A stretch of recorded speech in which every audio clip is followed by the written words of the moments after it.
Hey, we're in a band together. You're a fucking irresponsible lunatic. This is I Don't Even Own a Television, nothing but a good time. There are books that are good, there are books that are bad. There's some books so fucking awful you wish you never had read them at all. Cause a novel can ruin your life. Hey buddy, I don't even own a television. Alright, greetings. Welcome to I Don't Even Own a Television, Season 2. This is a podcast about bad books, and I am J.W. Friedman, a.k.a. Johnny Switchblade. Ooh, and I'm Chris Flashpot Collision. Ooh, good one. How's it going, Jay? It's going well. It's been a while. It's been a while for sure, but it's great to be here. This is something I've been wanting to do for a while, and life just kept intervening over and over and over again. And over and over and over again. Ooh, now we're writing lyrics to one of the songs mentioned in this book.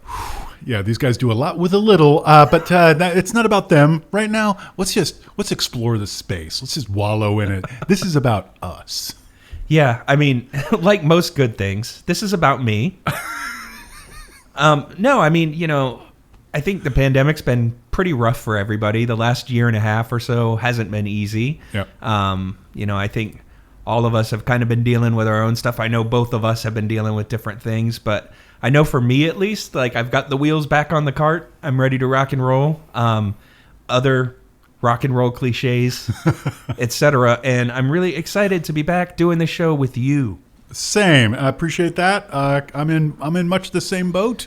So yeah, without further ado, like y'all aren't here for the portion of the show where we come out with our acoustic guitars and play the new songs we wrote in our cabins, right? Like you're here to hear us play the hits. Am I right? Yeah, if you want to hear the acoustic stuff, you got to come see us at the winery in Santa Cruz in 20 years once we're washed up and no one cares.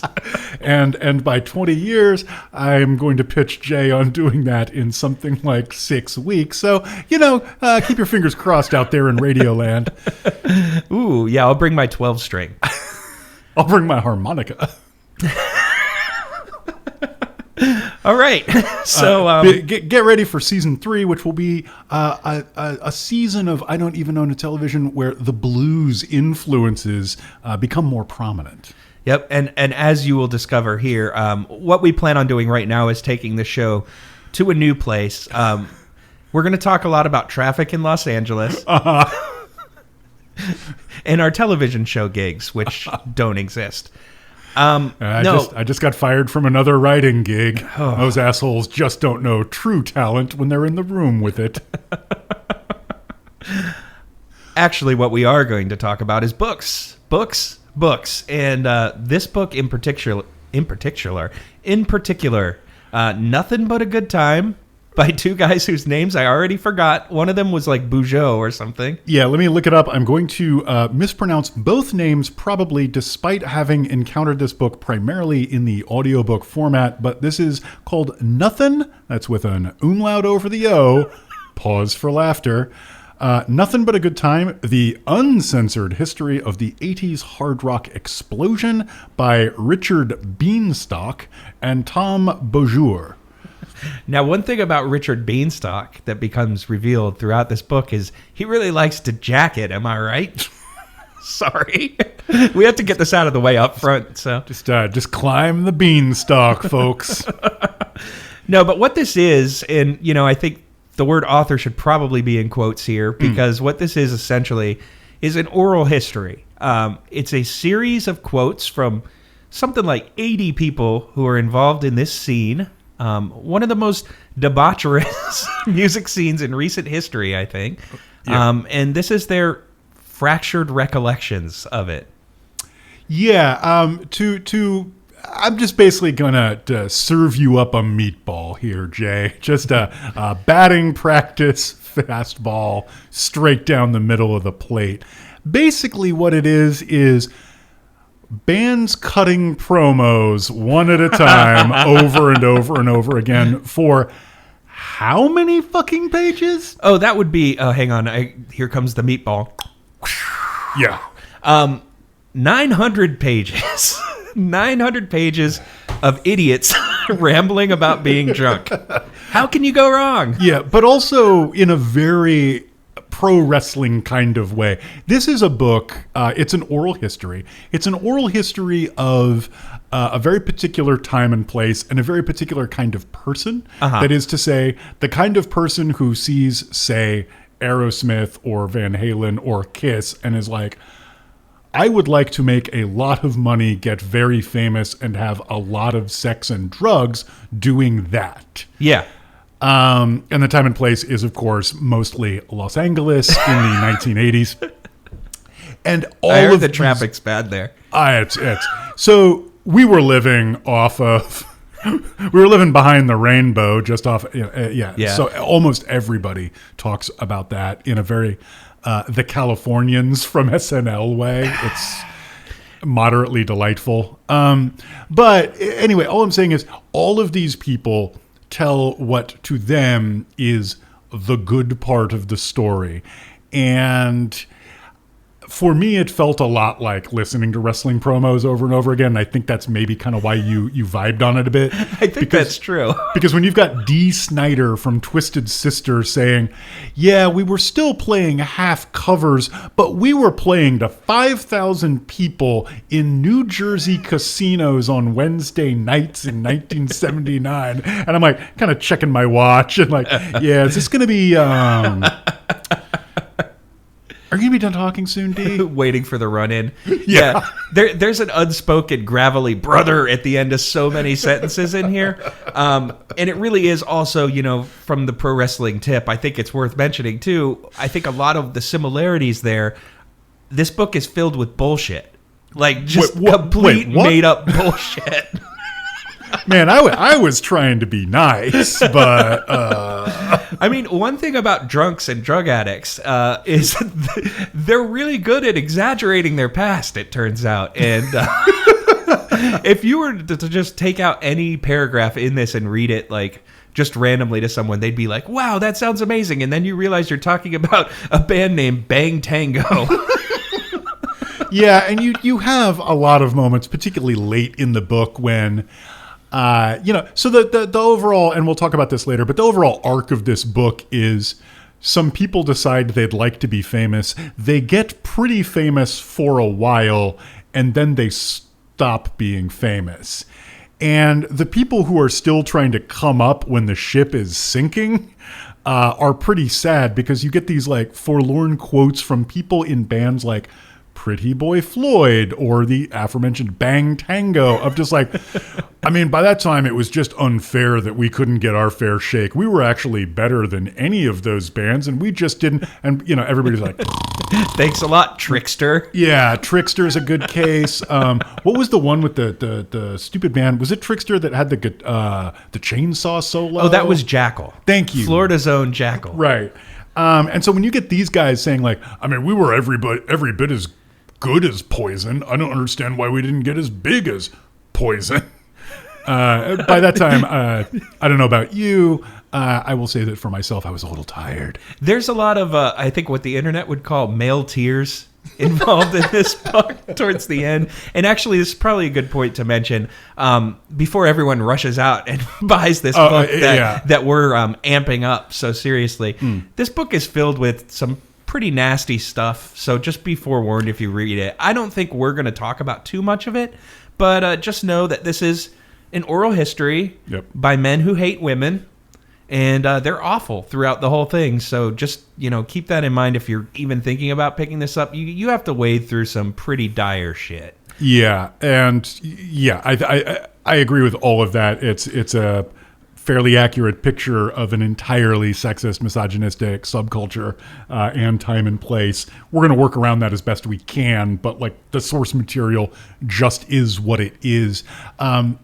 Is some of this telling you my dramatic reading may not be suitable for all audiences? So I'm just going to tell you that right now. It's one of the more wholesome sex parts of the book, at least, but yeah, we'll get to that when we get to it.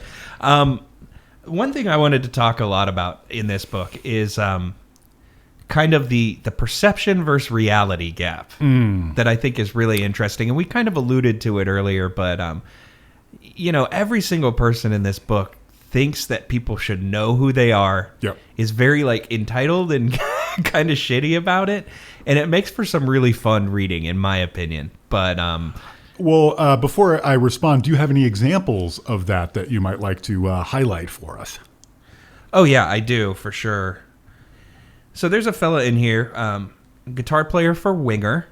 You mean Reb Beach? Yes, his name is Reb, not Rob. We're not pronouncing things weird. But I think this says a lot about kind of the general tone of this book when everybody who talks in this book thinks that everything they did is super cool and badass and also gritty. And here's some gritty words from the streets right here. It all started for me when I came to New York City. I had gone to Berkeley, but I was only there for 2 semesters before rock was frowned upon at the time. It was, you're holding the guitar the wrong way. You're holding the pick the wrong way. So I got in my car and drove away. I wound up getting a job as a singing waiter on the Bowery. It was a lobster restaurant right across the street from CBGB. They had 1-pound lobsters for like $8.95. I was the only guy there who wasn't a Broadway hopeful.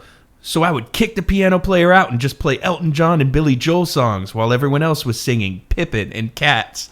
This dude is out here trying to say that playing Billy Joel songs on the piano makes him a dangerous rebel, and I love it so much. I'm here for this.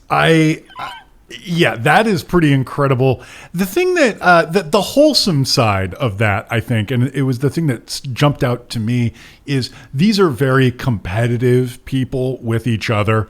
It was clear to them that they were products in a marketplace and they were trying to differentiate themselves. But they also really seemed to like each other's products a lot. With notable exceptions, but we'll get to that later. That's very, very true. I can't find the quote right now, but somebody was sitting there saying, the thing that you need to understand about Don Dokken is, yes, he's an asshole, but, when you've got songwriting talent like that, please insert record scratch noise here. What's a Don Dokken song? Because I cannot think of one. There's exactly one I think anybody knows, and that's because it was in a Freddy movie, and not even a good Freddy movie. They did Dream Warriors, That's right? correct. Yeah, okay. But if you're in a scene where people are not just pumping themselves up, but they're pumping the tires of Don Dokken's songwriter, honestly, I did find that kind of charming. Unfortunately, Don Dokken himself is one of the reasons why I wanted to talk about this book, because he just comes off as such a grumpy, bitter guy in almost all of his interviews, not just about other bands, but about his bandmates. Well, let me actually read you a couple of pieces here. Before you do, can we talk about just real quick, the name Dokken is the band. It's also Don Dokken's last name. That's correct. It was decided that this is a good name because why? Please tell me. It rhymes with rockin'. Thanks, book. Check and check. I know that when I'm looking at a record on the shelf, that is my primary decision metric. Does this remind me inherently of rockin'? That's why. So if I look at a Judas Priest record, I'm like, well, I don't even know what that is, but it sounds like a religious bummer. No, thank you. That's not for me. Dokken, however, rhymes with rockin'. It's right there. That's what it says on the tin. Well, I fucking wish. Anyway, so here's a gentleman named Alan Niven, who is described as an executive of Green World Distribution, Enigma Records. He managed Guns N' Roses and Great White, which is a little bit like, say, managing J.W. Friedman and Chris Collision, but we'll come back to that later. He's describing... I take offense to that. I'm way more White Lion than Great White. So. Wait is actually one of the only good songs mentioned in this entire book, in my opinion. Great White's own, White Lion's own. Yeah. Wait. Anyway, so he's describing the mix of personalities in Dokken. For this, you need to know that Don Dokken is the singer, and that the only thing anybody even remotely cares about with Dokken is their guitar player, George Lynch, who's really good at making the wheedly, wheedly, wheedly noises way up high on the neck. And also the... Right. Okay. There was some sort of creative friction there. George Lynch, the guitar player, definitely had an extremely high opinion of himself. He claims to have developed the hammer-on tapping technique before Eddie Van Halen. And I tend to sit there and think, both of you fuckers are liars. I think Harvey Mandel did it before both of you. But that's musicians. And Don is very much a songsmith. I would say that it was just chalk and cheese in terms of personality. Oh, is this from the chapter entitled George and Don Hated Each Other, Really Hated Each Other? I'm going to guess that yes. And this is pretty early in the book. And I will say that, so you found this book, sent it saying, I think this would be great. And I was at a place and a time in my life when sitting and reading was basically impossible. I don't know why. It was just like my brain kind of gave me a big thumbs up and said, no, that ain't right, dude. So I grabbed this via audiobook. And this is 900 pages. This is very long. I could talk more about long audiobooks, but let's stay focused. Fairly early on, I'm sitting there like making the bed, finishing laundry. You might say nothing but a good time was my laundry folding channel for a couple of months. And I've got an entire goddamned chapter devoted to Dokken. And I'm not going to lie, that was kind of a tough sled, man. That's a pretty big eye roll, for sure. And I mean, that's only the half of it. This book has many chapters. Some of them are dedicated to bands you didn't think about twice. There's a Nelson chapter in this. There's multiple Winger chapters. So much about Skid Row in this book, dude. Okay, so actually, let's talk about a little bit about that too while we're here. This book has both a small strength and a big weakness, which is that these interviews mostly took place fairly recently, I think. And that means that the people interviewed were those who were available and didn't have anything better to do. So there's about 3 paragraphs in this book from, just quick word association, Jay. Who was the biggest hair metal band of the 80s? Of the 80s? Yeah. Who actually sold the records? Oh, Motley Crue. Well, who sold way more records than Motley Crue? Quiet Riot? No, the reason you're not thinking of them is because they're not in this book. Oh. Bon Jovi. Oh, yeah, of course. They're only in this book as a booster of Skid Row. Right. Because Bon Jovi has better things to do than sit down and talk about the 80s. The guys from Trickster, the guys from Pretty Boy Floyd, the guys from Kix, the guys from Faster Pussycat. Oh, wow. These names. These folks did not have better things to do. So on one hand, you get like these untold stories about unheard bands. But on the other hand, you will get something of a distorted picture if you were lucky enough not to live through these weird-ass times. Yeah, I mean, a lot of it, these untold stories, there's a reason why they were untold for so long. And it's because literally no one gives a shit. Yeah. Not even me. And I mean, you know, longtime listeners know I care a lot about 80s. I keep calling it hair metal. Yeah. This book calls it hard rock. That's a whole different controversy. There's a guy at the end of the book, I can't remember who, but he's like, hair metal. Somebody explain that to me. And I'm like, I can explain that to you. You all had giant hair. Yeah. Next question. Literally every chapter in this book has someone going like, he wasn't the best singer, but he had great hair. Gee, I wonder, how did this music get called hair metal? There's also like 3 chapters about leather pants. So much to say about spandex in this book, and it gets said. So if you ever wondered where those clothes came from, which I did not, but I found myself like super intrigued by those chapters. Oh, yeah. That was a low-key high point, is hearing about the costume designers and like their quest for new and interesting fabrics to work with. This is actually going to be one of my high points in a second, so let's not talk about it too much there. I don't want to get all of the air let out of my tires of my Fair. my bright red classic Corvette that I'm posing in with the woman dropping a piece of cherry pie. No, that you totally own. Oh, yeah. And that lady, she's totally your GF. That's true.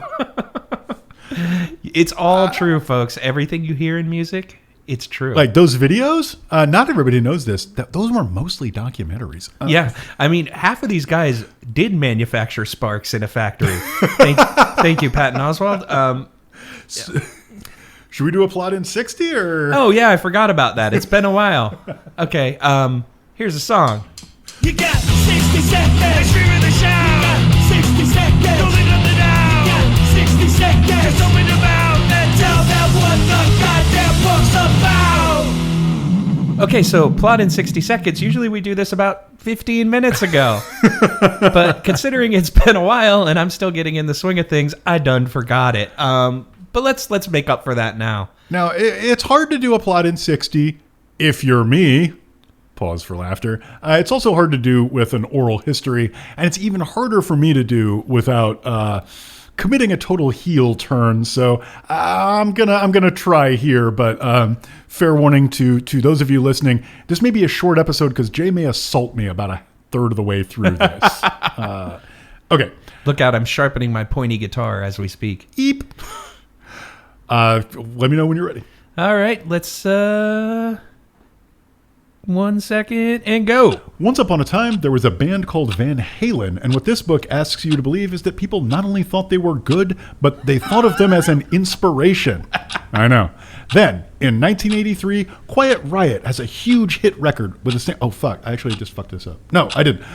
Quiet Riot has a huge hit record with a single that gets top 40 radio airplay and coast to coast, and points in between a bunch of dudes and a very few women caught some major inspo. And they sallied forth to spray their hair high, turn the pointy guitars up to 10, hold the song lengths to 3 minutes that is, and fight for their 15 minutes of fame. And thus it was for 3 to 7 years that an endless supply of basically indistinguishable bands moved to and then came out of Los Angeles, spreading the good word that rock should be fun. Or anyway, the kind of fun that young people socialized male in America in the 70s enjoyed. So, in the words of a band better than any band in this book, the songs had topics ranging from nookie to the desire to break stuff. The bands also featured innovative, distinctive stage shows with things like jumping up and down, fire, and drum kits that moved. This is an oral history of hair metal, but it does have a bit of a narrative, if not a plot. A bunch of bands have some success, mostly Motley Crue. Most of them stop having success for a variety of reasons, including changing fashions, death, running out of material, and if you ask them, the ever-popular lack of label support. Then, a few of them start having success on the nostalgia circuit and decide this means they were right all along. The end. It's a little over, but just for clarity, that totally counts. You also forgot when you were talking about the reasons why they weren't successful or why they stopped being successful. I think the biggest bogeyman, however you want to pronounce it, in this book is Nirvana, who is mentioned by name like at least 4 times. These dudes, Nirvana had them shook. Oh, totally shook. Especially because what really had them shook is like they all to a person hate Nevermind, which is weird because in a lot of ways that's especially the production, that's very much a straightforward hard rock record. Yeah. Just with different vocals and like no guitar solos, right? This guy doesn't even do dive bombs. Yeah. And the first Nirvana hit was like, as is well known, a pretty straightforward version of a Boston song. Yeah. But not only are they shook by Nirvana, who they like basically all hate, what they're really shook by is they go to the record label offices and nobody's dressing like them anymore. They're like, they fired all the old people we knew and hired a bunch of people in flannel shirts and Doc Martens. Yeah. And we were like, what the fuck is going on here? There are so many men in this book who made their name dressing in tight leather, who think that the biggest insult you can possibly deliver is these guys were up on stage in jeans and t-shirts. Yeah. Yeah. I mean, so two of what I would call the intellectual leading lights of the hair metal scene, forgive me, Dee Snider. Yeah. And David Lee Roth. Yeah.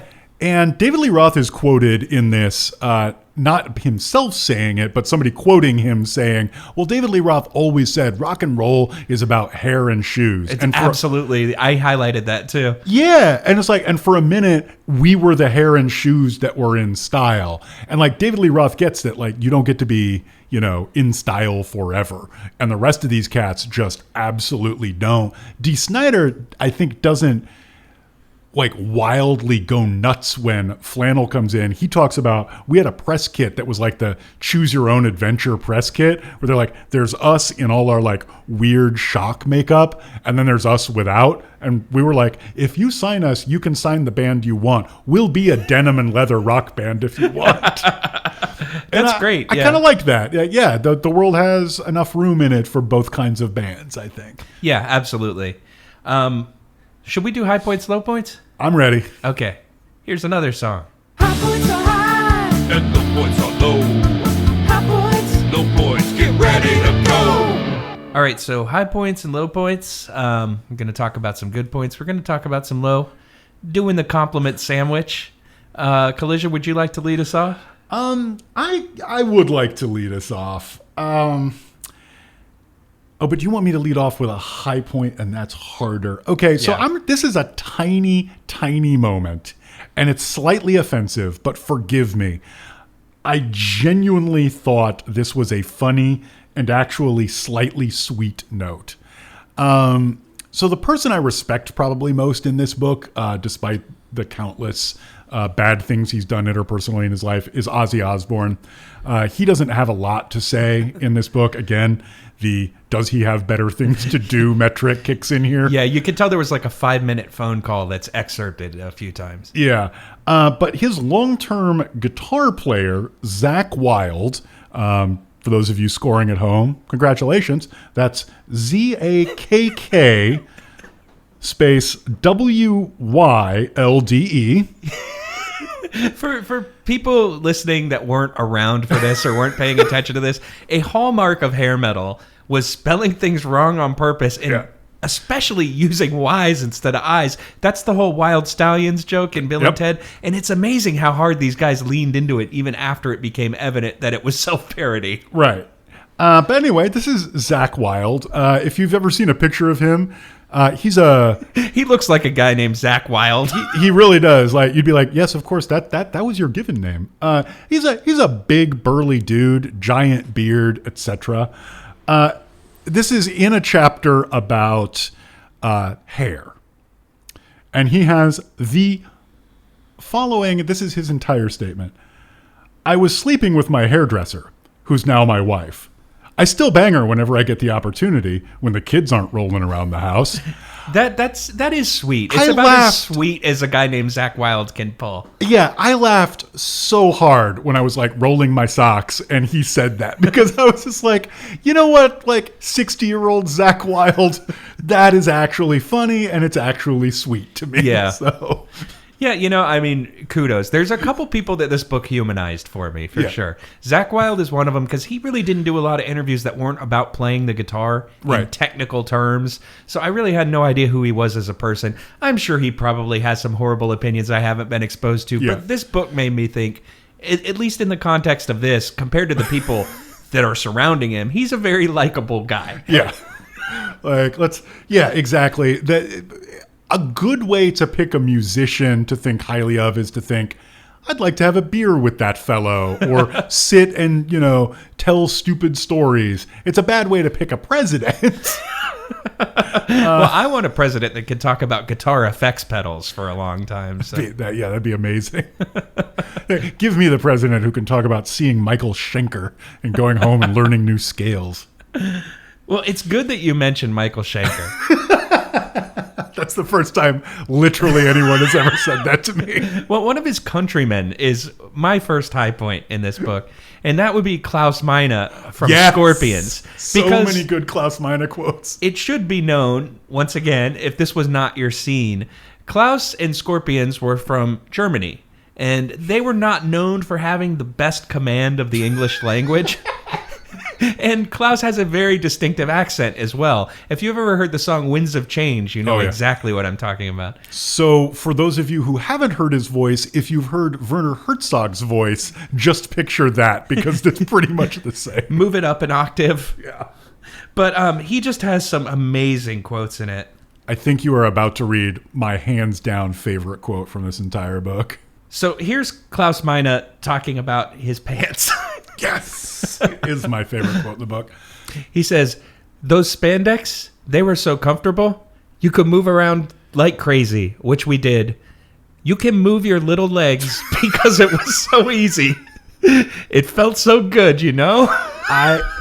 So we did not talk about this beforehand. I literally searched in the audiobook, or not the audiobook version, the ebook version, little legs, just to laugh at that before I came over here this morning. Shake your little legs. Yeah, just imagining him saying that, and especially because, you know, Scorpions really did the look. Right. Like, they were guys who looked like 80s rock stars. They had all sorts of tight leather and giant hair, and then you would hear Klaus talk, and it was just the most adorable thing. Like, he sounds kind of like you would imagine, like a forest gnome to sound or something. It's great stuff. Like a tiny German Muppet. Yeah, he has a very, like, a nasal kind of, it's in his head. He doesn't speak from the diaphragm a lot. He sounds almost like a children's show character or narrator. He's just an entertaining character. And him talking about moving his little legs. I don't know why that killed me quite as hard as it did. Speaking of being dead, we should probably go to our low points. Yeah, low points. So this is a book, I think we may not have mentioned them quite yet. So, this is a book whose creation myth is sort of like, first there was Van Halen, then there was Quiet Riot, then there was Rat. Yeah. We haven't really talked about Rat. That's Rat with two T's. That's Rat with two T's. And I think, depending on who you talk to and when you talk to him, that may be all caps with two T's. Thank you very much. The KISS style. Yeah. So people could make up acronyms that weren't accurate. Rat as the turds. No, that's not good. Raunchy, awesome. Ooh. Trouble teens. Yes. Right off the top, folks. Yeah, it's just, some podcasts, take time to prepare material before they record. I know jokes are funnier with awkward pauses in front of them. Yes.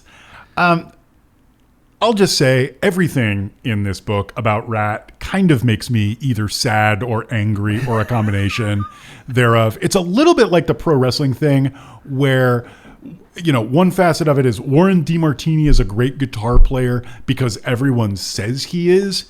Even though I was more into this scene than the average person, more into the guitars than the average person who was into the scene, and could not tell you was or was not Warren Martini a great guitarist, but everybody says he is. Yeah. Right? I'm going to avoid talking about their bass player, who was apparently on heroin through the entire run of the band before dying of AIDS. I'm going to avoid people talking about their guitar player like he's notable. Well, that's like half the book. Yeah. But what I am going to use as an illustration of a low point about the whole Rat experience is this quote from their lead singer about where is Rat now? People are having a great time. They're coming out. And that's what it's all about. My God, we just left. Where did we go? A festival in Brazil? Mexico? Somewhere like that. Yes, those two notably close and similar locales of Mexico and Brazil. Yeah, and like probably 70 pages of this book are devoted to this dude, and like I can't even. Yeah. I mean, and also, what was that festival? Let's be realistic. It was like them and a bunch of other washed up bands in it for round 2. That's correct. Yeah. Yeah. I think this kind of rolls into my first low point here, and you kind of even mentioned this really briefly, but there's a palpable kind of sadness to this book. It's not intentional, but like listening to all of these men, and men they are, Yeah. talk about their glory days in the most wistful way possible. After a while, it starts to feel like you're at a bar and listening to some old drunk guy talk about how he played football in high school. Yeah. It has that vibe, and it gets oppressive. There's only so long that I can listen to, old white dudes tell me how awesome they were before eventually I just have to throw in the towel. And unfortunately, this book goes on way past that point. Yeah. And so I will say, like, if you don't, I guess the word for it is grim for me. If you don't have a stomach for that kind of vibe, if you can't vibe with kind of hopeless dudes thinking they're not hopeless, this is not the experience for you, because this almost gets painful at times. There's a level of self-deception here and kind of myth-making that it's uncomfortable at times, for sure. Yeah, especially those later, like I said, the bands that think they're coming up when the scene is doomed, right? Like Trickster releasing their second album, like same time as Nevermind comes out. Yeah. But which they forget to realize is several years after any of these bands was really doing much of anything anyway. That was the other thing that I had a problem with, and this isn't a high point or a low point officially for me, but the timeline does not jibe with this whole grunge killed our style of music thing, because I mean, Warrant was putting out bad rap metal by the time that grunge hit. Like, I feel like hair metal as a genre was pretty much dead in the water by like the very early 90s.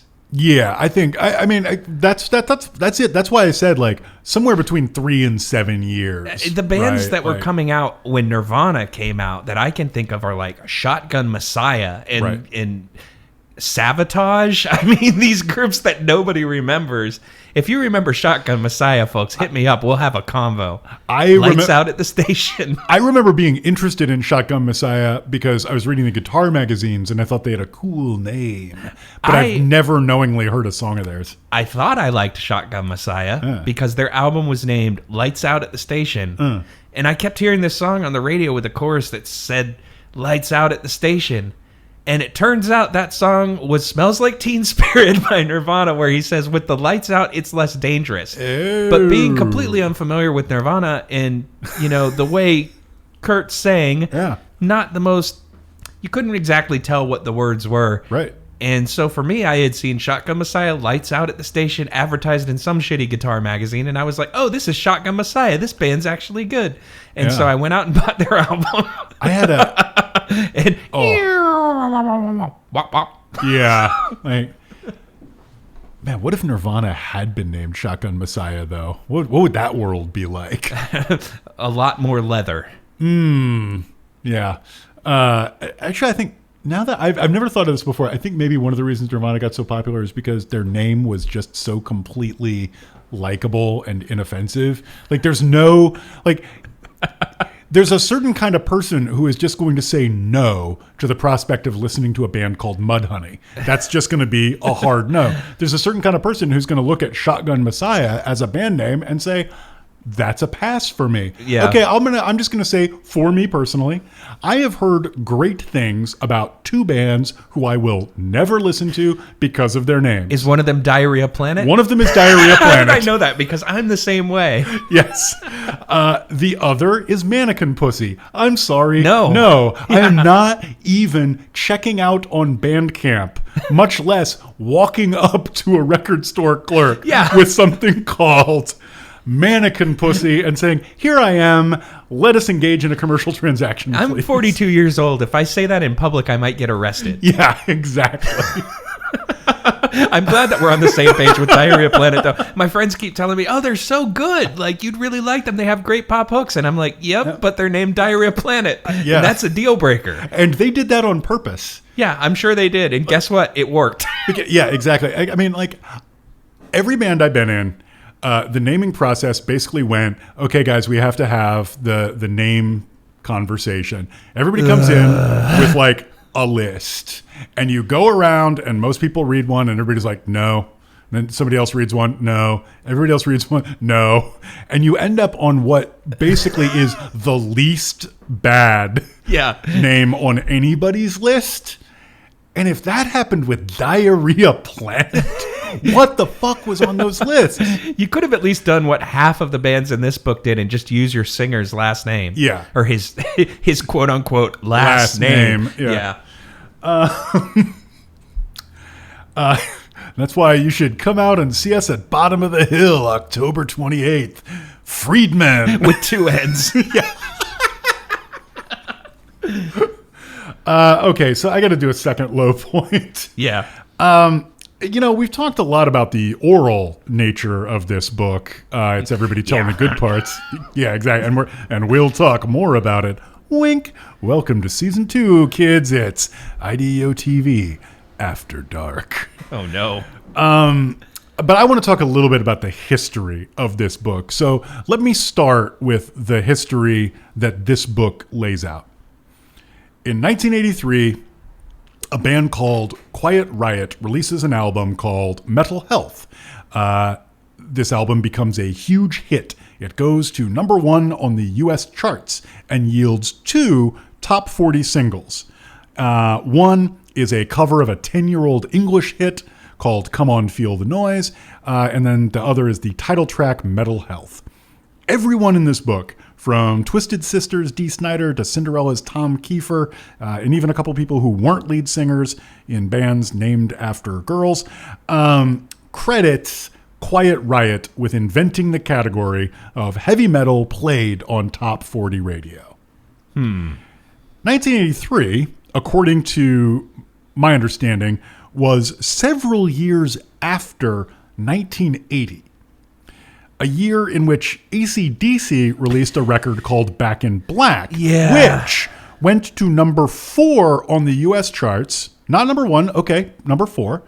But it stayed in the top 10 for 5 months. Quiet Riot's Mental Health was number 1 for precisely 1 week, between, I think, a Michael Jackson record and The Police's Synchronicity 2. Back in Black also generated a single called You Shook Me All Night Long, which did chart in the top 40. And that just like really annoys me because that's the caliber of history we get. And I just like,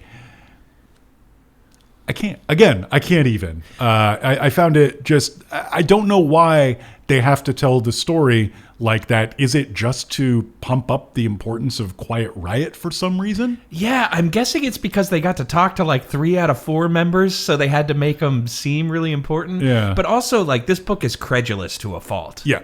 Like, I mean, these dudes, as I mentioned earlier, are full of shit. And, like, the authors are more than willing to just, like, let them control the narrative in a way that diverges from reality pretty substantially. There's this huge section that we'll get to a little bit later about ballads, and everybody talks about their ballad as if it was this world-shaking event.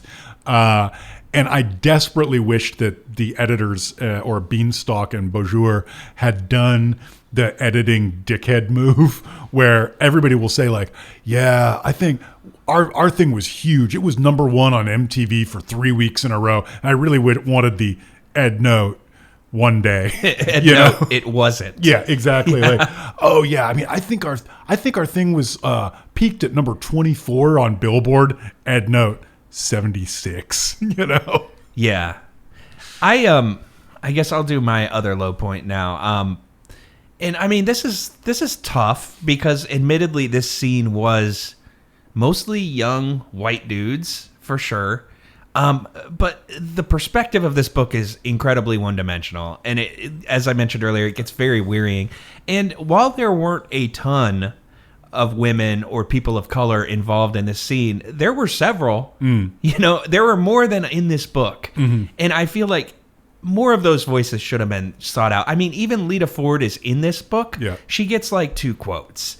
And I don't think I don't think she has a ton else going on that they couldn't have had a more in-depth interview with her about the fucking Runaways, for Christ's sake. Like, they were a very important band in LA music. Yeah. And all they get in here is Lita Ford talking about, for one paragraph, how she was Nikki Sixx's girlfriend. Right. It's a little frustrating to me because I feel like there are elements of this scene that aren't described that I would have liked to hear more of. Like, they're talking about Tesla in this book. Why not add King's X to the mix? Hey, that's Sacramento's own Tesla. Thank you. I mean, I'm a pretty big Tesla fan, but in the grand scheme of things, not the most influential band, not the one that someone's going to remember. There are a lot of other options that they talk about. Junkyard in this book, for Christ's sake. At length. Yeah, there's an entire chapter, an interview with Brian Baker, who is also in Minor Threat, which popped both of our eyes when we were reading Metal Edge or whatever for a bonus episode. Rip Magazine. Rip Magazine. Never forget getting to spring that one on you. Yeah, well, in here, he goes in detail about his hair metal experiences. He's very derisive about the whole thing, which I understand. But, you know, like, if you guys are scraping the bottom of the barrel like that, maybe start casting your net for some more obscure groups who weren't necessarily white guys from LA. That's the end of my rant. I believe Living Colour is mentioned exactly once in the context of a bunch of hanger-on bands that were signed as an attempt to cash in on the trend, which maybe is why they got signed. I don't know. Dude, it's fucking Vernon Reid. This book is so into wanking itself off over guitar athletics. Yeah. And you've got Vernon Reid right there. Right. Anyway, sorry. I'm getting deep into this like hardcore music guy thing, but if you like hard rock, listen to fucking Living Colour. They're way better than most of the bands in here. And I would have liked to hear about Vernon Reid's interactions with a bunch of these idiots. Yeah. I mean, he's a jazz guy. Yeah, exactly. Like, you know, Avant, New York, Vernon Reid, like, you know, moonlighting in a fairly popular hard rock band. I'd love to hear what he had to say about Trickster. Yeah. What did he think about Warren DeMartini from Rat? Yeah, like, so Vernon, what did you think about Kicks? And he's like, I don't know. I was walking by somebody's car once and something was playing and it didn't sound good. Maybe that was Kicks. Yeah. I don't know. I was having a sandwich during their set. Yeah. I walked to the pizza place. That was always my go-to move when bands sucked. If you're at a venue, there's definitely a slice place a couple doors down. You could go there and ignore the shitty bands. Yeah. So I guess we got to do some kind of high point here to close her out. Yeah. I mean, I've got mine. There's a part of this book that's very near and dear to my heart. I can go first if you'd like. Let's do it. So as we mentioned earlier, I think I mentioned the band Winger because, Reb Beach was their guitar player. Their singer, whose name is, coincidentally, Kip Winger. But no doubled letters, just kind of a missed opportunity. I think if it had been Winger with 2 R's, that rocks a lot harder.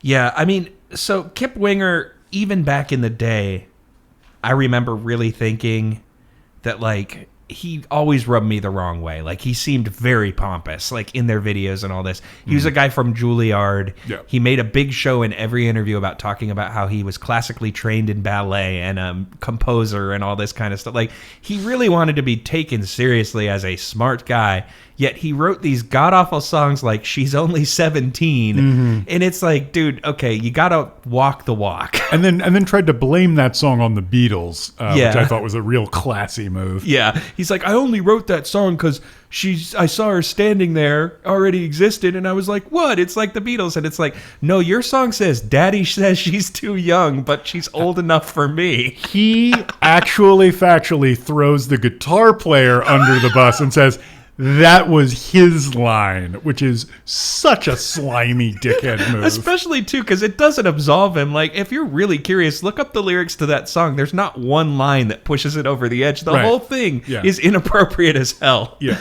But, okay, so there's a scene in here that I'm just going to read to you because I think this says a lot about kind of Kip Winger's mindset in the present day. The thing that makes me different is that I was personally attacked. You know, it wasn't like I was Slaughter and I was one of those bands that just went away due to the era. It's that I was personally attacked by Metallica and by Beavis and Butthead. And then he goes on to say, Metallica, they had my poster in their video for Nothing Else Matters, throwing darts at it. Now, they're a very powerful act, and they were basically telling their fans that I suck. It was an attack on me, personally, so they can live with that. But now let's get back to the important part, Beavis and Butthead. 1 second. Flip back a page here. So we were on tour for Pull. That's a Winger album, folks. Yeah. Subtle Innuendo is the name of the game. Selling 1,000 tickets a night in theaters. It was going really well. And this guy came on the bus and he said, I got to show you guys something. We were driving down the road and he put in a Beavis and Butthead video.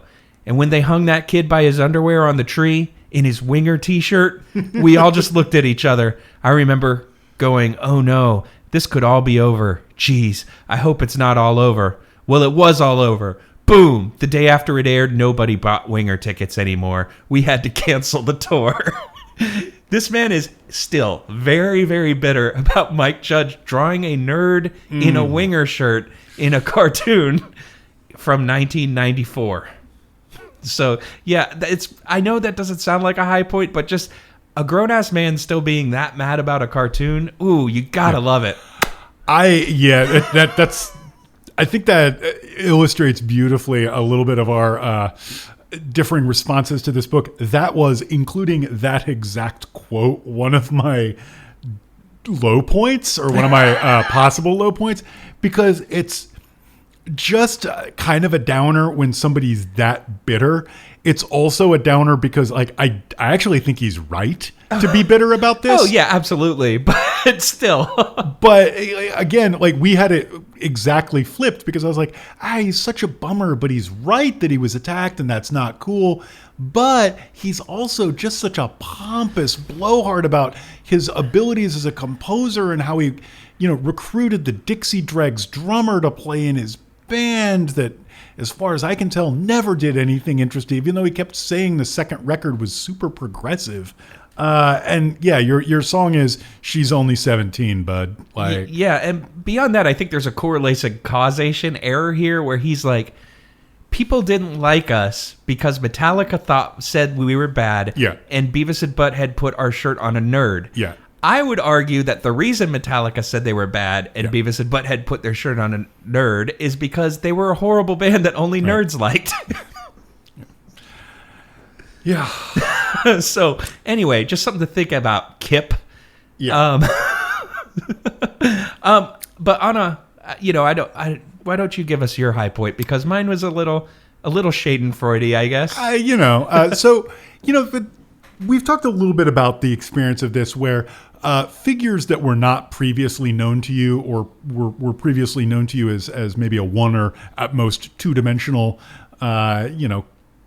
element sort of come to life. And for me, one of the ones who really came to life was Tammy Down. And okay, first off, he's not Jamie, Tammy. What's Tammy? But since the first time I saw a Rip magazine article about Faster Pussycat, a band, again, I'm pretty sure I've never knowingly heard a note of.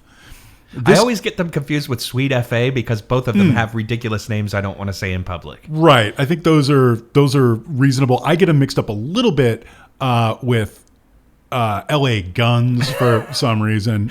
I think they might have shared members or something. Oh, they all did, yeah. But anyway, so from the first time I read the guy's name, Tammy Down, TAIMEDOWNE,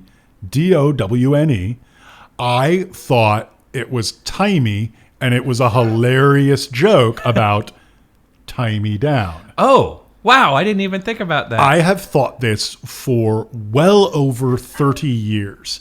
However, I'm going to read you a little bit from the man himself. My birth name's Gustav Molvik. Okay. Which is my dad's name and my grandfather's name. But I was kind of pissed off at my dad, so I just changed it. Tammy, it was a nickname from when I was little from my grandma, because she couldn't pronounce je t'aime, because she was Italian, but her assistant was French. She used to import clothes in Seattle from Paris for like Bon Marché and Nordstrom and shit. And like that paragraph, Oh, I wow. was like, "Tame me down. You seem like a person, and your name is Gustav Molvik. Let us sit and enjoy a coffee and talk about the good old days." See, all this time, I thought that he got his name from the process that most hair metal groups got their stage names, which is, this kind of sounds like an adult movie actress. So, yeah, that's what I thought. Yeah. The Vicky Foxes of this world. Right. Drummer from Enough's Enough. Enough's Enough. Who Also, one of my first crushes. right. Which is, it's a thing. So another sorry, I'm going to go a secondary high point here. Sorry. Oh, I've got one too, so it's fine. Let's end on a more posy note. Yeah. So when I was kind of like getting interested in rock and roll and like going to the library and reading the Rolling Stone books or whatever, that's Rolling Stone magazine books, cash-ins, not books about the Rolling Stones. There was this truism that comedians, especially like 70s, 80s comedy stars, wanted to be rock stars. And rock stars all wanted to be comedians. Yeah. And I've heard that a couple times. in this book especially, Tamy's probably the most, hey, Tamy's got jokes. Yeah. Tamy's got jokes. It's like that needs to go on a t-shirt. Yeah. But if you're listening, Tammy, you can have that one. Yeah. Just shout us out from the stage every once in a while. Put a crab on the back. Yeah, put a crab on the back. But Tracy Guns also has That's a Tracy few jokes. with 2 eyes. Yeah, that's 2 eyes.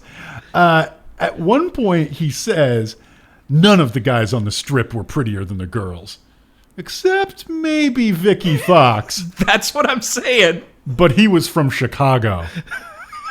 And that's like a slow burn for me. Finally, I realized he was like, well, he doesn't count because he wasn't on the strip. Yeah. He was from Chicago. So anyway, Tame Me Down and Tracy Guns, if you get tired of dragging those shitty band members around with you, maybe look into stand-up. Yeah, maybe you can book a night at Rooster T. Feathers. Yeah, maybe you do a little comedy podcast. Okay, I have a supplemental high point as well, which is Joey Allen from Warrant talking about the custom guitars he ordered from this company called Bomber Guitars that would basically silkscreen whatever you wanted on a guitar. And I remember this particular guitar very well, and I thought it was hella cool when I was 9. So you, to that guitar, I remember you. Exactly. Whew. Love letters in the sand. Here we go. I had a Felix the Cat guitar where he's flipping you off, and his bag of tricks was a guitar and a bra hanging off it. Eric Turner had a Trojan guitar. That's Trojan condom wrapper, not, ancient history. He also had a money guitar that said, "In sex we trust." Everything was ramped up to this sexual innuendo level. My friend, that's not innuendo. Yeah. And then he goes on to say, I had a Jackson guitar that when I'd flip it over, an arrow pointed to my member and it said, "Suck this." Where that came from, I don't know. I know where that came from. You called them on the telephone and you said, you know what would be amazing? Yeah, Joey, that came from your sophomoric brain. Yeah. I'm sorry. Can you read the money guitar part again? I would like to respond to that in what I believe is the appropriate fashion. He had a money guitar. In sex we trust. I know, right? Was it Extreme that had the song that was like, "Money, in God we trust"? That I don't remember, but I mean, it's your boys Warrant who had Dirty Rotten, Filthy, Stinking Rich. Which yeah. I just learned from reading this book, they didn't actually play any of the guitar solos on. The producer flew in a ghost guitarist behind their backs and then made them agree to it. Ooh, it's great stuff. That's a nut punch for sure. When you're playing a style of music that is, for the most part, noted by 2 things: how high your singer can sing, as evidenced by, they're not mentioned in this book, Steelheart. The only thing notable about them was their singer had an 8-octave range like Mariah Carey, and you would see it in every article about them. Aww. Which also meant that every song was essentially a build-up to an excuse for this guy to hit a note that can kill hamsters. Yeah. But yeah, how high your singer can sing and how fast your guitar player can sing. and Warrant was failing at their job. They had 2 guitar players who couldn't make it in the Fast Guitar Wars. Yeah. And they had to fly in a guy that wasn't credited on the album. Whew. The Guys. And even they don't get any real shit talked about them. The people who get shit talked about them, there's only one guitar player who is abused by name again and again and again in this book. And it's your friend and mine. His name's Bruce, but you know him better as the dipshit from Poison. Yeah, Cece. Ugh. Cece DeVille. Speaking of grim and dark, everything that mentions Cece. So let's not go into that. I mean, let's just say he had some demons. He had some demons. He actually, I've heard him in so many interviews, and the great thing about him is that like everybody in Poison, like starting in about 2000, basically seemed like an amiable drag queen. Oh, that's very true. You know what I mean? They've just all got these like cigarette ruined voices, and they're always in pretty good moods because they sold a ton of records. They're doing fine. Yeah. By and large. I mean, they've got their demons, but they're doing basically fine. You know? Yeah, and 2 of those guys you don't even hear about, and I assume they're just as rich as the other guys, so they're doing it right. Yeah. Bobby Doll and Ricky Rocket. Yeah. Well, Ricky is available for interviews, and yeah, Ricky I think he's a hairdresser now. I don't know. He probably owns a chain of salons in Florida and is just like sitting back and counting money. It's so awesome that we're just casually talking about 2 guys named Bobby Doll and Ricky Rocket, by the way. That's Rikki, folks. Yeah, I think actually Bobby Doll's name was Bobby Doll. I think so. It's one of those Mark Slaughter situations because that was his real name too. Anyway, maybe we should take a break because, we will continue talking about names if not stopped. Yeah, so. Let's just yammer on. And what is it, the defector thing? Let's remember some guys? Yeah, exactly. Yeah, we're getting into that territory now. Let's riff on some names. Let's remember some names. Hey, how about the guy from Love Hate who called himself Jizzy Pearl? That seems like a great point to stop. How, brutalized at this point is Love Hate that they didn't even make this book? I mean, they should have for many reasons, but that's a different podcast. So let's take a break and come back and hopefully not talk about Love Hate. Never again. Not even once.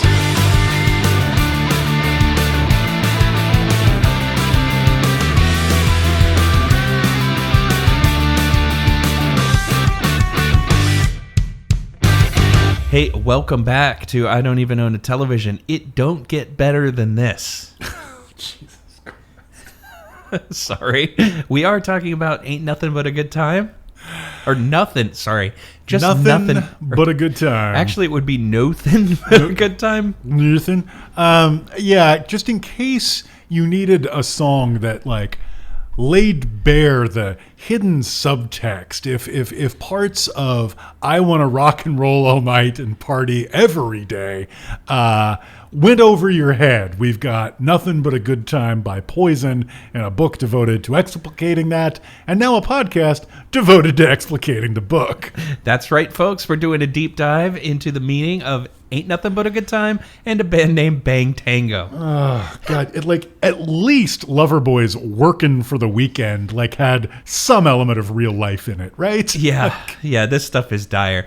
But, I did want to say just before we roll into second segment business here, we were talking a little bit about it off mic a couple minutes ago, but I am definitely the target audience for this book.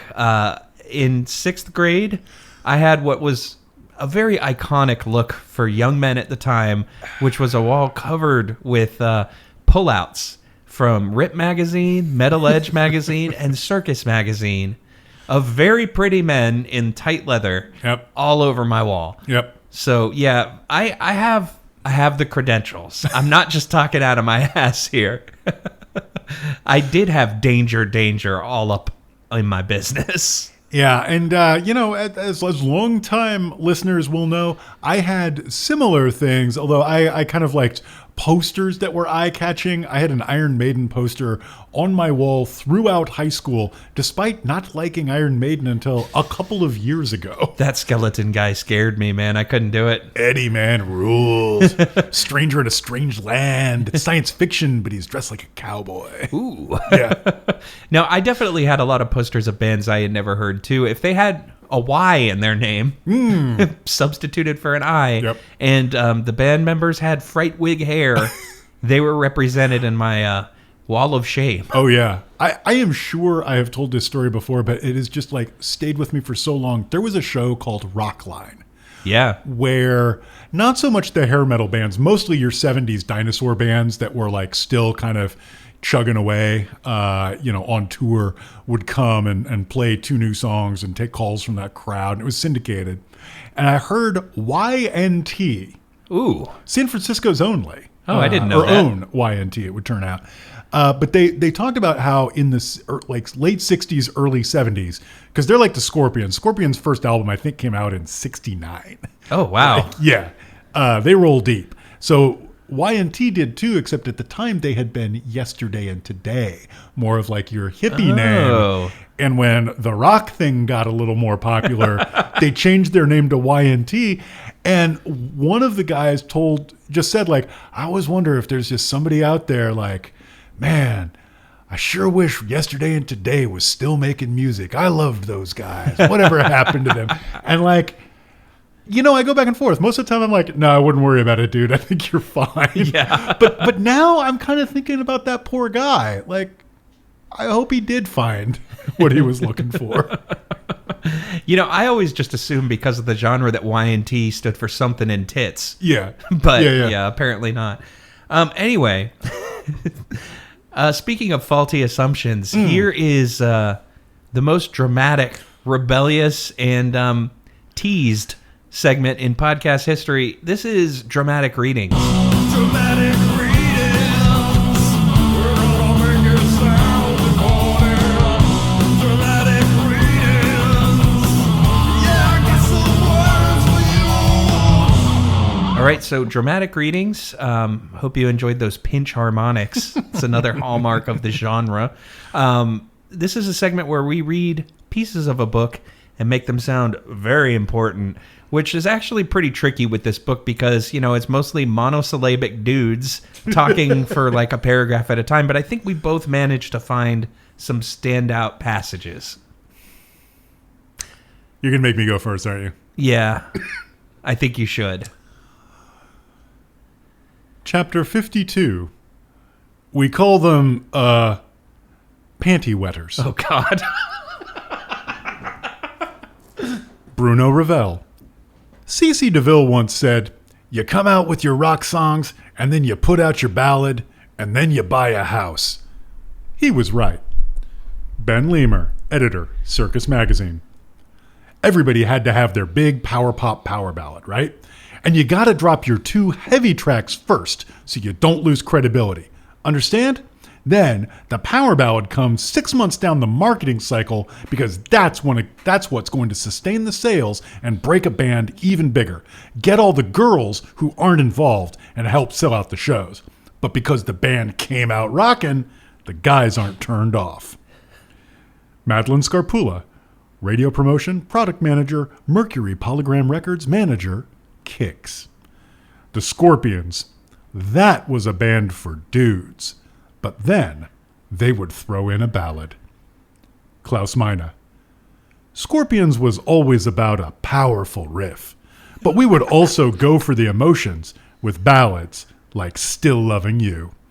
So of course we saw all those girls in front of the stage.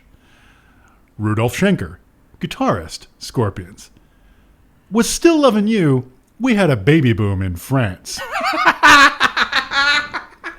Because making love and babies, the French people liked the slow songs very much.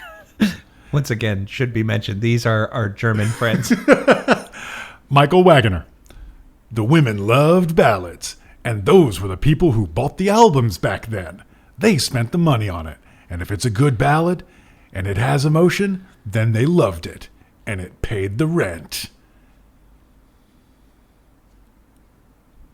Scotty Hill. The ballads were getting cheesier and cheesier, sugar-coated, and the bands were just jumping on that. And it was such a deliberate thing. Rock and roll wasn't a tough guy thing anymore. It was fucking, let's hold hands and swing on a fucking swing. Joey Allen. Well, when 900 out of 1,000 people in your crowd are women, they're not going to like the heavy songs as much as they like, we call them panty wetters. That's bad to say nowadays. But back then, that's what we called them. Because they were the songs the chicks dug. Joey Allen just comes across in this book this is the man with the Felix the Cat Bra guitar. He just comes across as so insufferable. Fuck. Like, this is a dude who probably has opinions about cancel culture. Yeah. So that was dramatic readings, or as we like to think of it, the section that your parents won't like, but that this time has turned into, that was my section of the dramatic readings. Thank you. The section that we like to say, your parents aren't going to like this one. But this time that was more just a tour of sexist gender essentialism. Yeah. Anyway, don't erase my contribution. Don't get all Don Dokken on me here. But yeah, there's a lot of that gender essentialism in here, and it's a bad look. Yeah. What I'm going to read is much tamer, but I feel like it really captures the spirit of both this book and the era. This is about Cinderella, who were actually a pretty fucking good band, and they're one of the few bands that kind of outlived this moment in time because they, matured. But at their start, they were very much part of this scene, and I wanna read this. I believe this is their tour manager. I forgot his credentials. He was someone affiliated with them who wasn't in the band, but still had a hand in their creation and their performances. I'm gonna read this in NPR tones because I feel like that will really contribute to it. So let me get the mic right up next to my face. This American Life, Cinderella. Part 1. Larry Mazer. When Long Cold Winter came out, we did tours with Judas Priest and AC/DC, and then we did arenas as headliners. It was a great show and a beautiful stage. The show started off with Tom standing on top of the speaker cabinets with his National guitar on a stand and a shroud over him. And we had this little intro tape, and after that, the shroud would go up, and the spotlights would hit Tom, and he would start the acoustic slide guitar opening of Fallen Apart at the Seams, and play that by himself, and then he'd run down the steps and join the band. Then, in the middle of the set, we had this elevator system that went up to the top of the arena, and Jeff would come out and do an acoustic guitar solo. And while he's doing that, Tom would go in this elevator and climb on a white baby grand piano that had an electric keyboard built into it, and basically when Jeff finished the guitar solo, the opening chord of Don't Know What You Got Till It's Gone would start. Then Tom would lower down from the rafters on the piano and sing the first verse, and the piano was timed to hit the stage just as the drums kicked in, going to the second verse. Then Tom would pick up his guitar and play the song out. That was the high point. And then for the encore, we had these snow machines on the lighting truss, and it would snow during long, cold winter. Oh my God. This fucking mousetrap contraption of a stage. And like, that's tame by this era's standards. It's worth remembering that Tommy Lee, by this point, had a drum set that was essentially on roller coaster tracks. Yeah. So I want to talk for a second about Cinderella. Because a little after this, they're kind of shocked that they can't actually fill halls. And I actually liked Cinderella more than I liked the average run of these bands. So this morning, on our way to an ocean swim, I tried an experiment with Noodles, and I had her watch the video for Nobody's Fool, which I still think is the best Cinderella song. And her verdict was, in its entirety, wow, that was repetitive. I'm not your fool. Nobody's fool. Yeah. Excuse me, Cinderella. Whose fool are you? Yeah. She did like the video, though she did confess some difficulty parsing the plot, its nuances. So. Speaking of good band's awful video, yesterday, after rereading a bunch of this book, I got it in my head that I was going to watch the video for Wait by White Lion, which I think we both agree is an excellent song. Fine song. It transcends the genre. Their guitar player... Nuno Betancourt. No, he was Extreme. Oh, he was Extreme. Sorry. I know this. Shit. I was just talking about him earlier. They all blend together. Yeah, they all have these crazy, wild names. as soon as I think of it, it's going to drive me crazy. I'm just looking it up. Well, cool. Anyway, while you look that up, I just wanted to say everyone out there should watch this video because it's such a great encapsulation of the era. Just hands down, incredibly talented musicians posing as basically court jesters. Like their singer, Mike Tramp, I remember his name. Very attractive man, but he's got this crazy perm, like blown out hair. He's wearing like absolutely skin tight jeans and doing what can only be described as dance moves from a Salt and Peppa video. Definitely worth checking out if you'd like to see just a goofy looking dude thrust his hips all over the place. It's something else. Hair is so good because he was married to one of the era's leading hair and clothes technicians, Fleur or something or other. Guitarist of White Lion, Vito Bratta. Yeah, it just occurred to me as soon as he's... Was he known for his vibrato? I do not know. He was an amazing guitar player, though. That solo is, I mean, yeah. It's fast, but it's melodic. Wow, the trifecta. Yeah. It's almost like he thought about music when he played it. Crazy. Yeah. Which, you know, admittedly, low bar to clear, but very frequently missed by bands of this era. So congratulations on being musical in your music band. Kind of remembering one. All right. Well, let's keep this drum kit on its on its roller coaster on its tracks. roller coaster tracks. Yeah, and let's do a rare one. We do a lot of music books, but this is a fairly recent edition. This is If It Were a Song. Ooh. The subject sounds of words, but not a melody and no rhythm at all. It's playing out with me, so we read all along. But it's probably wrong. It got us think about what if this were a song. What would it sound like? Okay, so If It Were a Song is a thought exercise, as I like to call them. Ooh. And that's THOUGHT, not THOT. And basically, you know, think about the vibe of this book, think about the contents of this book, and what song would this be? I feel like this is, for me at least, it's pretty obvious, but I'm not going to say Nothing But a Good Time because that's not fair. Right. All right. Well, you know, just like pull out your piece, aim it in the barrel, and just gun down that fish. What do you got? Okay, I'm going to go with a song that is not mentioned in this book, but is from this scene, and that would be Up All Night by Slaughter. Because it thinks it's dark and dangerous, but it's actually very goofy, and it's filled with just questionable decisions from start to beginning or start to end. So yeah, nice.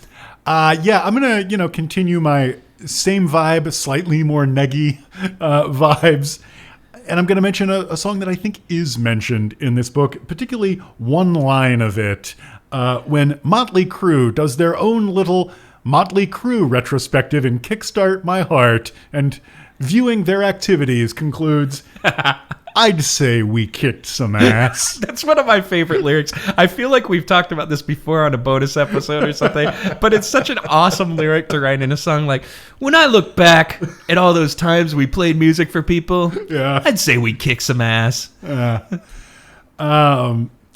I just imagine being in Motley Crue and being self-impressed. The mind. Now that's a thought experiment. Yeah. I mean, I feel like Motley Crue has been a little bit popularized. It fell off the radar really quick, but there was that Netflix adaptation of their Neil Strauss biography / memoir, which we talked about in like one of the very first episodes of this podcast way back in the day.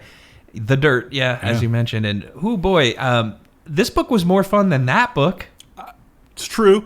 Was this book more fun than when we did the movie as a bonus is a question. No, the movie was more fun than this book. Yeah, I think so. The problem with the Dirt book is that like probably over half of it is about addiction and recovery, which, you know, an important subject, but not the most fun thing to read about. So. And the second problem is that they let the guys in the band other than Mick Mars talk. Yeah. Which, like, now, normally I'm not outside anybody's house with a, picket sign reading, let Mick Mars talk more.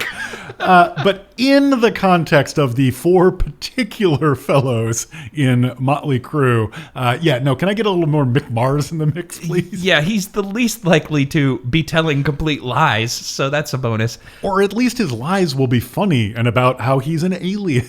That's true, yeah. Anyway, let's move on here to another segment. What do we got in the hopper? Well, what do we have in the pyro? Yeah, it's more like a big box, and what's in it, we don't know. Ooh, it's sort of like a Great White concert. Oh, sorry, that was in very poor taste.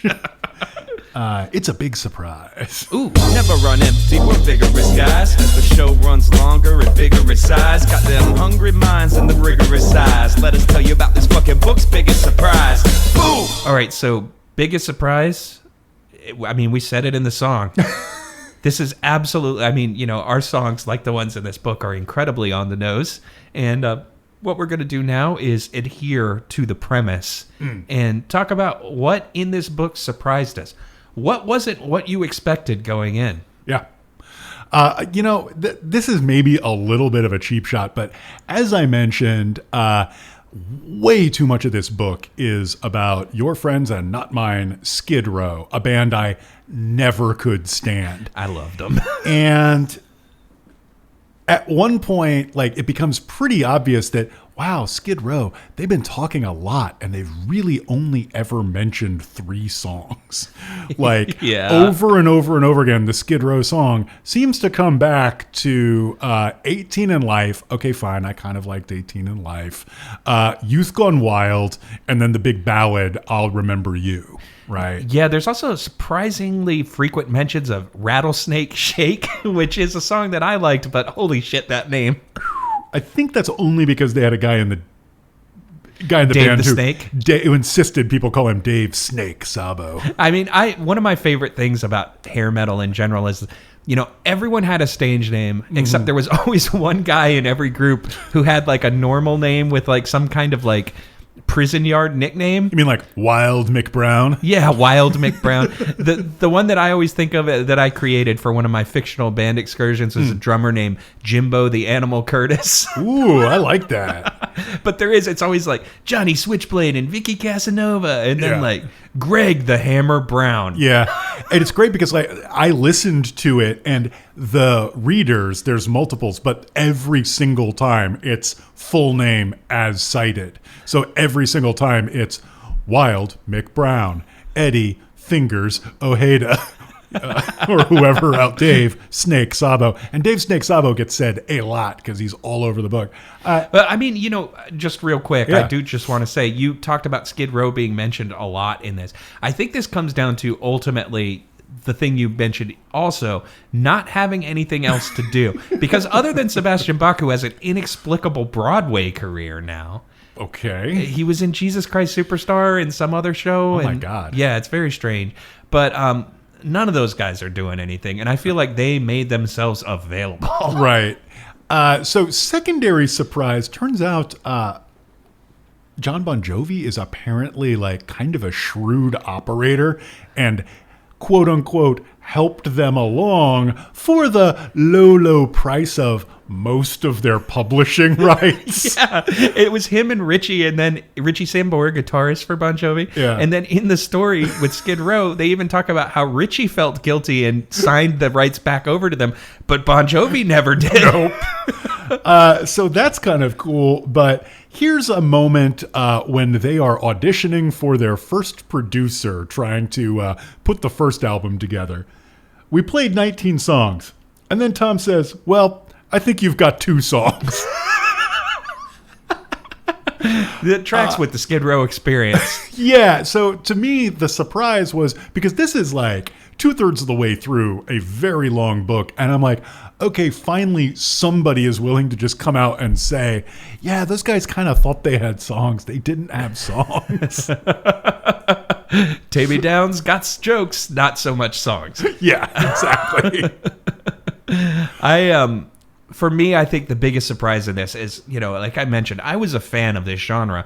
And the reason I was a fan is, I was 9 and maybe 10. I grew out of this by the time I was 12. And I think one of the things that really appealed to me is that it was cartoonish and camp. Right. And the biggest surprise to me from this book is that none of that was intentional. Like, I absolutely thought these groups all knew that they were kind of silly, that they were campy. Like, I always got a Rocky Horror vibe from this genre of music. And it turns out these dudes thought they were like the fucking Jets in West Side Story or something. Like, these guys thought they were like badass dudes that people feared and respected. And, like, they were just doing the most silly shit. And it really floored me when I got about 40 or 50 pages in and realized none of these guys are in on the joke. Yeah, although like some of the support personnel are, right? Like Poison gets in a fist fight somewhere in Wyoming or New Mexico or something, and their manager gets them out of trouble because the sheriff comes and says, the bar owner says that you beat up his bouncer. Somebody's going to jail. And the manager points at the guys in Poison and says, these guys beat up your bouncer? No way. And they get out. 2 of them are wearing feather boas. Yeah, exactly. There's definitely a few people in on the joke, but most of them, yeah, you're right, are just like, no, spandex, that's what super cool dudes wear. Yeah, I mean, it was very shocking to me to realize that these dudes actually thought they were legitimately cool and badass. Yeah. Because, like, no, you're in Bang Tango. I'm going to say that name like 10 more times because it's so much fun to say. Ding.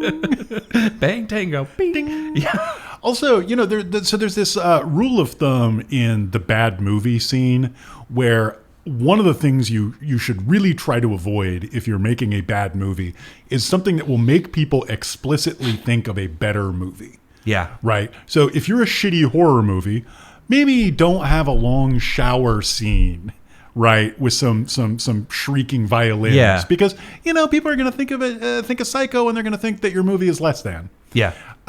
If you're Bang Tango, you're making people think of a second-tier Ted Nugent hit. The Whang Bang, yeah. Sweet. Yes, indeed. And when a second-tier Nugent song is better than like not everybody's cut out for the rock and roll life, fellas. It's just a fact. Just rolling it back to when you said not how you want to pick someone to be president. As Ted Nugent epitomizes that. Yeah. Although I don't want to hang out with him either. Oh God, no. I'd have to shoot animals with a bow and arrow. Yeah. And listen to some odious opinions. Anyway. And brag about shitting yourself to get out of the draft. Anyway, So let's do one more here, shall we? Sounds good. And it's another kind of a more obscure. This is a B-side off our second album. Most people haven't heard this one. This rarities compilation will assuredly have a title that's some kind of pun on the word B-side because it's unique and never done, especially in this genre. How about Beside Ourselves? I'm sure that already exists. Everything besides the hits. Attack of the Killer Bees. A record I kind of like. Oh, I love it too, but that name is... Yeah. There's a reckoning for that name. I mean, Anthrax is very high on the list of guys who did something clever once. But Anthrax was always in on the joke, which I appreciate. And I mean, having a guitar with custom fret markers, instead of the little dots on his fretboard, he had the word not. Yeah. Because that was one of their Anthrax jokes. I love that sort of commitment to the bit. Well, also, he completely because it wouldn't go above the 12th fret. It wouldn't go above the 12th fret, yeah. It's, this is a second-tier Facebook banger I released a couple of years ago, but it occurred to me in the shower one day that between Scott Ian and Charlie Benanti. Yeah, Benanti. One of those dudes has to live their whole life being the second smartest guy in Anthrax. Oh, yeah, that would suck. That's just got to be like a cold realization. Yeah. Anyway, so yeah, we're gonna play one. Most of you haven't heard this. It's called "Ripping It Off." Ooh. Ripping it off, ripping it off. You say get inspired, but I say rip it off. All right, so ripping it off. Oh man, this book is filled with it. You want to give a rundown? I'll do just 2. Okay. I lied. I'm going to do 3. So one of them they hang a big old hat on. And so in lieu of a recommendation of this, which I have recommended before, if you think you're at all interested in this scene and you'd like to know more, give this book a big old miss and instead seek out Decline of Western Civilization Part 2, The Metal Years, a documentary by Penelope Spheris. It's great. They talk about it at some length in this with people mostly saying, she made us look like an asshole. And then they go to her and she was like, I talked to them and asked them what they thought about things. Also the director of Wayne's World. Oh, yeah. Yeah, so that's definitely, I didn't know that until I think the last time we talked about in Decline. Yeah. And that it's such a awesome trajectory, I feel like. Oh, yeah. And then the other thing, obviously, as an oral history of a specific music scene, this probably owes its existence to Please Kill Me, which is the oral history of mostly New York punk in the 70s. A book, candidly, I've never actually made it all the way through, but is fairly influential. And of course, Our Band Could Be Your Life, which is, unlike this book, something that did the work of turning it into an explicit narrative instead of just stringing along an infinite supply of interviews and one-liners. So, 900 pages. Yeah. Without those, this doesn't exist. With those, I'm not convinced this needs to exist. It's a good point. I think for me, I guess we're kind of on the same wavelength here, but to me, this book, what it's ripping off in a lot of ways is like BuzzFeed and Cracked.com and Mental Floss and like these sites that have made a cottage industry out of publishing things like an oral history of Alf, an oral history of Double Dare, because they do, the two, I guess, authors, curators, whatever you want to call them, of this book do a lot of the same tricks. Like have one person say something and then put a quote from another person explicitly contradicting the thing other person said for laughs. Right. That happens a lot. And just this kind of weird where you could tell they had maybe 30 interviews with people and then almost like editing, like clever editing to make it sound like these conversations are existing in the same space and time. Yeah, it's really also the VH1 behind the music, Simpsons behind the laughter trick. Yeah, I think ultimately the real problem is that like a lot of times they kind of drop the ball and they'll have these quotes in a chapter that are not really attached to the rest of what's being said, and it sticks out like a sore thumb. But it's definitely the style of like, I just kept thinking about, I read an oral history of Alf on one of those sites because, by the way, that show, you should read that oral history. That show was a train wreck. But yeah, this just reminded me of that. I was like, this is one of the most internet-y books I've ever read, which is ironic because it's about people who probably don't know how to use the internet. Yeah, I mean, to this day, I think Nikki Sixx has probably mostly puzzled out the internet, but that's because like he's got a radio show and he's got to be getting content from somewhere. Yeah, like it's true. Also, you know, I neglected to mention him as one of the intellectual leading lights of the movement. Yeah, you know, he's right up there. Trust me, with your Diamond Daves. And God, I can't remember who the other guy was that I mentioned, actually. Dee Snider. I was going to say some stupid guy, whatever. Yeah. Dee Snider. Alice Cooper comes off very well in this book, although I don't think he actually is interviewed. Everyone has nothing but good things to say about him as well. Yeah, I think by this time, Alice Cooper is like newly sober, had always been Christian, which not everybody knows. Yeah. And is kind of trying to get his shtick back on track.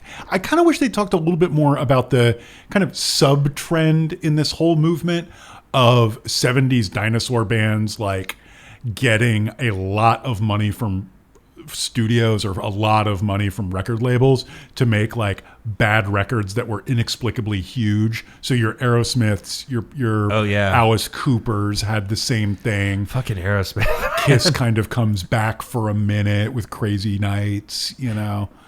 I mean, we're winding down here, and I did want to mention, kind of on Inexplicable Records, there's a lot of pages in this book dedicated to Stryper. Oh, so which we many. haven't talked about. There's Yeah. a chapter called "Yeah, We Prayed in the Limo." Yeah. Stryper, for those who don't know, I think was probably the first, or at least the most successful Christian hair metal band. Yep. Explicitly Christian, and they were very explicitly Christian, and Literally threw Bibles from the stage. yeah, if you remember those muscle guys, the power team that used to go around and rip phone books for Christ, Stryper was the musical version of that. And yeah, it was really, those sections were really interesting, especially they go into really dense detail about their black and yellow spandex outfits. The yellow and black attack, baby. Oh yeah, I forgot about that. I mean, they had a real look, and like, I just don't think they had any songs. I mean, no, because that wasn't their goal. Like they even say in this book, like the music was secondary for us. It was about preaching the gospel. And it's like, wow, you picked a really strange venue. The big bummer, it's like this blip because like they're one of the bands that has the big early success, kind of goes away, but then finds some success again on the nostalgia circuit, and like a blip in between those two is like they turn into drunks, and I was just like, wait, where's this? Yeah, that was pretty sad. Like, actually. and yeah, that was one of the bigger bummers that didn't actually get enough attention. I was like, okay, this is the one element in this like overlong book that kind of leaves me wanting more, because these genuinely did seem like fairly sincere, interesting folks. I would read a Stryper book, to be honest. Like, I guess that's what I came out of this book thinking, is like there were a couple bands in here who got a real short shrift that I would be interested in their whole story, and Stryper was definitely one of them. The other ones are evading me because they may not exist. Well, the other one is Bang Tango. Yeah, definitely. Bang Tango. Only Jay has said, can I get a little more Bang Tango in the mix? More times than Bang Tango has said it. Hey Siri, play Bang Tango. I'm now third on that list, having said it once. No, don't stop. Siri, stop. I'm so happy that happened. Oh, I forgot I'm recording on my laptop. Oh, okay. I think this is a good time. Normally we have a third segment where we, do recommendations and we answer letters. I think I have a recommendation, but we're going to just kind of wrap this up here because it's been a while. I don't necessarily want to answer letters from 2 years ago or a year and a half ago. Yeah. But, if you want to write into us about Bang Tango, feel free, and we'll address those concerns on a later date. But for the time being, I guess let's do some recommendations. Not only venom and spite, sometimes with sweetness and light, and we always end the episode by telling you about a thing we like. Recommendations. So, recommendations for me, it's been a while since we did this, so I have like a backlog of recommendations for the first time ever. But I think I'm going to start out with one of the books that's made the biggest impact on me over the past year and a half or so, which is No One Is Talking About This by Patricia Lockwood. I know we've sung the praises of her Twitter account, which is one of the only reasons that site deserves to exist in my mind. But she is absolutely the funniest person on the internet, so I went into this book expecting a lot of extremely online humor, and I got my heart broken. It's a really, really good book. It does have a lot of extremely internet humor, like if you want to hear about an exchange with a farmer who wants feet pics, that's here.